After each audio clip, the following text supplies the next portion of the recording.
एक बार एक आदमी को अपने गार्डन में टहलते हुए किसी टहनी से लटकता हुआ एक तितली का कोकून दिखाई पड़ा। अब हर रोज वो आदमी उसे देखने लगा और एक दिन उसने नोटिस किया कि उस कोकून में एक छोटा सा छेद बन गया है। उस दिन वो वहीं बैठ गया और घंटों उसे देखता रहा। उसने देखा कि तितली उस खोल से बाहर निकलने की कोशिश कर रही है, पर बहुत देर तक प्रयास करने के बाद भी वह उस छेद से निकल नहीं पाई और फिर वो बिल्कुल शांत हो गई, मानो उसने हार मान ली। इसलिए उस आदमी ने निश्चय किया कि वो उस तितली की मदद करेगा। उसने एक कैंची उठाई और कोकून की ओपनिंग को इतना बड़ा कर दिया कि वो तितली आसानी से बाहर निकल सके, और यही हुआ।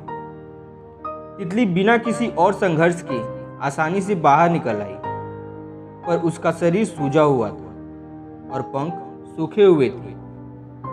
वो आदमी तितली को ये सोचकर देखता रहा कि वो किसी भी वक्त अपने पंख फैलाकर उड़ने लगेगी, पर ऐसा कुछ भी नहीं हुआ।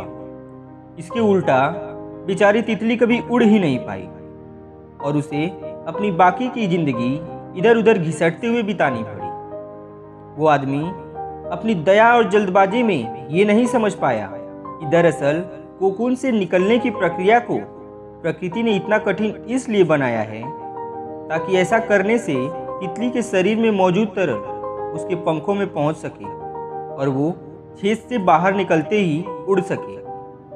दोस्तों, वास्तव में कभी कभी हमारे जीवन में संघर्ष ही वो चीज होती है जिसकी हमें सचमुच आवश्यकता होती है। यदि हम बिना किसी स्ट्रगल के सब कुछ पाने लगे तो हम भी एक अपंग के समान हो जाएंगे। बिना परिश्रम और संघर्ष के हम कभी उतने मजबूत नहीं बन सकते जितना हमारी क्षमता है।